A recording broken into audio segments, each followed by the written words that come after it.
नमस्कार, मैं अभिषेक उपाध्याय, आप देख रहे हैं टॉप सीक्रेट। शंकराचार्य से जुड़ा जो मामला है, जिस तरह से उन पे आरोप लगाए गए हैं और जिस तरह से उन आरोपों को लेकर के जो तथ्य सामने आ रहे हैं, एक बात शीशे की तरह साफ होती जा रही है कि ये पूरा का पूरा मामला सिरे से पलटता हुआ दिखाई दे रहा है। और सूत्र इस बात का इशारा करते हैं कि इस मामले से जुड़े कुछ अहम किरदार जल्दी ही खुद सामने आकर के दूध का दूध और पानी का पानी कर सकते हैं। ये बड़ी जानकारी मैं आपको सूत्रों के हवाले से बता रहा हूं। ये मामला, हमारी जानकारी कहती है, जमीन पर नहीं टिक पा रहा है। और सूत्र इस बात का भी इशारा करते हैं कि इस मामले को जिस तरह से जोड़ तोड़ करके खड़ा किया गया था, और ये बात मैं आपको इस लिहाज से कह रहा हूं कि कुछ बहुत ही अहम तथ्य सामने आ चुके हैं जो इस बात का संकेत दे रहे हैं कि आने वाले समय में कुछ इस पूरे मामले के, जैसे कोई भी अगर बिल्डिंग खड़ी की जाती तो उसमें नींव का बहुत ही अहम रोल होता है, किरदार होता है। तो अगर नींव दरक जाए तो बिल्डिंग भर भरा के गिर पड़ती है। इस मामले की भी जो नींव है वो हमको दरकती भी नजर आ रही है। मैं आपको तथ्यों के आधार पर सारी बातें कहूंगा। मामला अभी कोर्ट में है। हम कोर्ट में जो केस है उस पर कहीं कोई टिप्पणी नहीं कर रहे हैं और करनी भी नहीं चाहिए, लेकिन हम आपको बता रहे हैं इस मामले के कुछ किरदारों के हवाले से, कुछ जो किरदार इसमें एडअप हो रहे हैं, और वो किरदार जिस तरह से इस मामले की जो भीतरी सच्चाई है उस पे से पर्दा हटा रहे हैं, और जो तस्वीर सामने आ रही वो हैरान करने वाली है। हमने स्टोरी की थी कि साजिश भयंकर थी पर खुल ही गई। ये हमने जो स्टोरी की थी, इसके भीतर भी एक बहुत बड़ी कहानी छिपी हुई है जो मैं आपसे कह रहा हूं, ये पूरा का पूरा केस पलटने जा रहा है। इसमें हमने आपको दिखाया था कि किस तरह से शंकराचार्य के एक शिष्य अजय भटेले वो सामने आए। हमने उनसे बातचीत की और उन्होंने एक सीरीज से ऐसे कई तथ्य सामने रखे जो इस बात का इशारा कर रहे थे इस मामले को फ्रेम किया जा रहा है, जो तथ्य जिस बात का संकेत दे रहे थे। सबसे अहम बात यह है कि वो जिन दो बटकों के आधार पर इस पूरे केस को खड़ा किया गया है, वे बटुक विद्या मठ, यानी कि जहां पर शंकराचार्य, काशी में जहां शंकराचार्य का आश्रम है, वे बटुक वहां कभी रहे ही नहीं। ये एक बहुत बड़ी कड़ी इस मामले को लेकर के एस्टैब्लिश होने जा रही है। ऐसा अभी तक के जो साक्ष्य संकेत दे रहे हैं कि ये मामला भरभरा के गिरने जा रहा है। आप ध्यान दीजिए, जिस समय ये मामला हाईकोर्ट में चल रहा था, सरकार की ओर से भी ये बात खुद शंकराचार्य ने कही पत्रकारों से बातचीत में।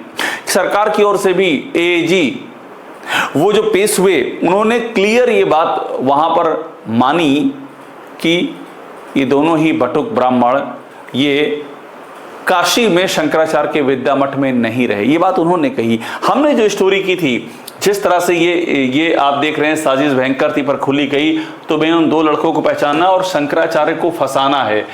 ये कहानी अपने आप में इस बात को स्थापित करने के लिए काफी हद तक क्लियर कर रही थी इस मामले को कि ये पूरा जो मैटर है इसका आधार और नींव बड़ी ही जर्जर सी नजर आ रही है।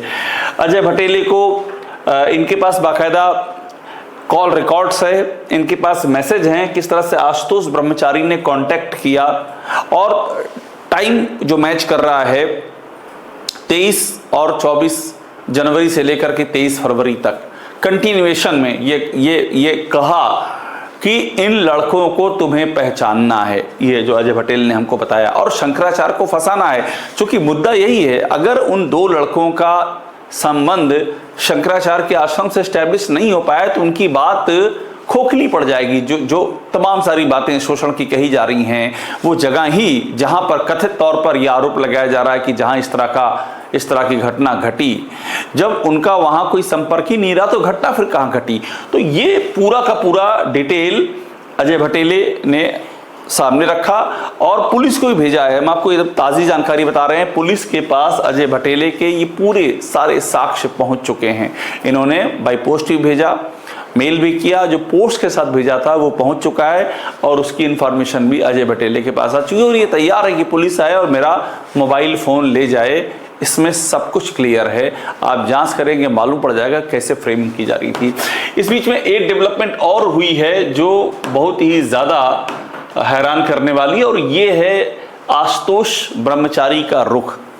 ये आशुतोष ब्रह्मचारी जो कि हिस्ट्री शीटर है, जिसने ऐसे ऐसे संगीन आरोप लगाए, और उसके बाद आशुतोष ब्रह्मचारी अपना कच्चा चिट्ठा खुल करके सामने आया। अब देखिए, ये बिलक बिलक करके रो रहा है और कह रहा है कि पुलिस सरकार हमारी मदद नहीं कर रही, इस तरह की बातें कर रहा है ये आशुतोष ब्रह्मचारी, जो कल तक कह रहा था कि शंकराचार्य के ऊपर बहुत ही गंभीर न सिर्फ इल्ज़ाम हैं बल्कि हमारे पास उन सब चीज़ों की एविडेंस हैं। अब देखिए, यहाँ पर हिंदुस्तान की खबर में क्या है, हिंदुस्तान खबर कह रही है कि अविवेकानंद के खिलाफ यौन शोषण में नया मोड़, शिकायत करने वाले आशुतोष ब्रह्मचारी पीछे हटे। ये पीछे हटने वाली बात क्यों है यहाँ सामने आ रही है? ये इसीलिए सामने आ रही है कि जो तथ्य हैं, प्रथम दृष्टया ऐसा दिख रहा है कि वो तथ्य हाथ से सरक रहे हैं। एक इंपॉर्टेंट चीज ये है कि ये दो ब्राह्मण बटुक, जिन बटकों पर के हवाले से ये कहा गया कि शंकराचार्य ने शोषण किया है, ये किसकी कस्टडी में थे, ये भी सवाल उठा है। और ये भी एक बहुत बड़ी अपने आप में एक कड़ी होने जा रहा है इस पूरे मामले के पलटने की। अब देखिए, यहाँ पर शंकराचार्य ने सवाल उठाया कि ये बच्चे शिकायतकर्ता आशुतोष ब्रह्मचारी और पांडे के पास क्यों रह रहे थे, उन्हें किशोर गृह क्यों नहीं भेजा गया। ये जो मुद्दा है, ये मुद्दा हाईकोर्ट की प्रोसीडिंग्स में भी उठा कि इन बच्चों को जो पॉस्को एक्ट कहता है उसके मुताबिक प्रक्रिया क्यों नहीं की गई। और एक और बड़ी बात मैं आपको बताऊं, बीच में एक चैनल में इनका बयान भी सामने आ गया। सवाल उठा कि वो बयान किसने दिलवाया, क्या जो साक्ष्य हैं उनको मैन्युफैक्चर किया जा रहा है, ये सवाल खड़े हुए हैं। और मेरी जानकारी कहती है कि मामला भी कोर्ट में जाएगा कि आखिरकार कैसे इन दो बच्चों को मीडिया के सामने किसने पेश किया, कौन इस मामले को मैन्युफैक्चर कर रहा है। तो वो भी एक बहुत ही अहम कड़ी साबित होने जा रही है। अब देखिए, ये एक और इम्पॉर्टेंट चीज़ है, मैं आपको सारी कड़ियां एक साथ दिखा रहा हूं जहां पर ये केस पलटता हुआ दिख रहा है। शंकराचार्य ने कहा कि कंप्लेंट हिस्ट्री शीटर को पुलिस इन्वेस्टिगेशन के दौरान वो कैसे मौजूद था, ये मुद्दा भी बहुत इंपॉर्टेंट होता जा रहा है। हमने इसका खुलासा किया था, खुद आशुतोष ब्रह्मचारी ने एक व्हाट्सएप ग्रुप मीडिया का बनाया, उसमें 87 मीडिया के लोग, और उसमें ये लिखा कि मैं तो 3 दिन से पुलिस के साथ था, इन्वेस्टिगेशन में था, कॉल डिटेल सबकी बात कर दी कि कॉल डिटेल, टेक्निकल एविडेंस ये सब मिल गए हैं और अविवेकानंद इस मामले में पूरी तरह से फंसने जा रहे हैं। पुलिस की विवेचना में हिस्ट्री शीटर का क्या काम, उसके पास कॉल रिकॉर्ड्स कहां से आए, ये भी एक बड़ी, ये मसला भी बड़ा मसला बनने जा रहा है। और आशुतोष ब्रह्मचारी ने यहां तक कह दिया था कि डिप्टी सीएम का एक किरदार है, और डिप्टी सीएम ने फोन किया शंकराचार्य को और फोन पर कहा कि उठना नहीं, मैं आ रहा हूं, मैं ही पानी पिलाऊंगा और उसके बाद आप खत्म करना। यानी कि डिप्टी सीएम इस साजिश में शामिल थे। उसने कहा फोन पे ये बातें कही हैं और मैं एविडेंस रखूंगा। तो सवाल ये उठा कि आखिरकार ये क्या कोई फोन टैपिंग चल रही है? अगर नहीं चल रही है तो इस तरह की निराधार बातें कैसे आशुतोष ब्रह्मचारी कर रहा है? और कहीं ऐसा तो नहीं है कि ये उल्टा शंकराचार्य को फंसाने की एक बहुत बड़ी साजिश हो और इसी बहाने वो साजिश खुल जाए? ये भी एक बड़ा मसला है जिसको लेकर के कहानी आगे बढ़ रही है। अब देखिए, एक और कहानी हमने ये स्टोरी की कि आखिरकार ये आशुतोष ब्रह्मचारी कौन है, इसका अपना कैरेक्टर क्या है जो आरोप लगा रहा है शंकराचार्य पर। हमने इंटरव्यू किया था बबीता पंडित, ये राष्ट्रीय ब्राह्मण युवजन सभा करके एक संगठन बनाया था आशुतोष ब्रह्मचारी ने, उसमें ये महामंत्री थी। इन्होंने तो बताया कि मैं तो इससे जेल में मिली हूं, ये तो गैंग रेप में बंद था, गैंग रेप का आरोपी, और पूरी चिट्ठा बता दिया कि ये तो ऐसे ही लोग को फंसाता है। कहता है कि मेरे पास सीडी है और पहले फंसाएगा, फिर इसको अपने मुकदमे वापस लेने हैं, इस पे दर्जनों मुकदमे हैं और बहुत सारा पैसा उगाही करना, फ्रॉड करना, पूरी कुंडली स्थापित कर दी बबीता पंडित ने। तो ये सारे जो मैटर एक के बाद एक हो रहे हैं, ये अपने आप में बहुत कुछ कह रहे हैं। और मैं बड़ी बात आपको फिर से रिपीट कर रहा हूँ कि इस मामले से जुड़े कुछ अहम किरदार, अब वो किरदार क्या, चूंकि मामला सब जुडिस है इसलिए एक लेवल से ज़्यादा मैं और आपको नहीं बता सकता हूँ, लेकिन हमारे सोर्सेज ये कहते हैं कि सत्य को सामने लाने की खातिर कि इस मामले में जो भी झूठ फैलाया गया उससे पर्दाफाश हो जाए, तो कुछ ऐसे किरदार जिनको कि पिन पॉइंट किया गया है कि उनके ज़रिए इस पूरे स्ट्रक्चर को खड़ा किया गया, वही पलट करके और सत्य को सामने रख सकते हैं। ये भी सोर्सेज ये भी बता रहे हैं। और अगर ये होता है तो आप समझ लीजिए कि कहानी इसके आगे की हो जाएगी कि कौन फ्रेम कर रहा था शंकराचार्य को, पीछे कौन खड़ा है, और ये क्या बहुत बड़ी पॉलिटिकल साजिश तो नहीं है, क्योंकि डिप्टी सीएम का नाम भी आ गया है। तो शंकराचार्य क्या बहाना है, किसी और पर निशाना है?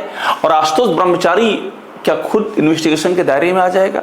क्या उसकी जांच, उसके कॉल रिकॉर्ड्स, व्हाट्सएप मैसेज, इन सब की कहाँ रहा है, लोकेशन किसके साथ था, ये सब टेक्निकल एविडेंस के दायरे में आ जाएंगे। और अगर ऐसा हो जाता है तो ये भी माना जा रहा है कि ऐसा ना हो कि ये कहानी का एंड हो, शंकराचार्य पर जो झूठे आरोपों की बात कही जा रही है और एक नई कहानी खुल जाए, और वो कहानी और भी ज़्यादा ये अब तक की सबसे विस्फोटक कहानी हो। तो प्रथम दृष्टया ये दिखाई पड़ रहा है कि पूरा का पूरा केस पलटने जा रहा है, और इसका जो भी रुख होगा आप ये मान लीजिए वो न्याय के इतिहास में मील का पत्थर साबित होगा। टॉप सीक्रेट देखते रहिए, लाइक कीजिए, इसे सब्सक्राइब जरूर कीजिएगा।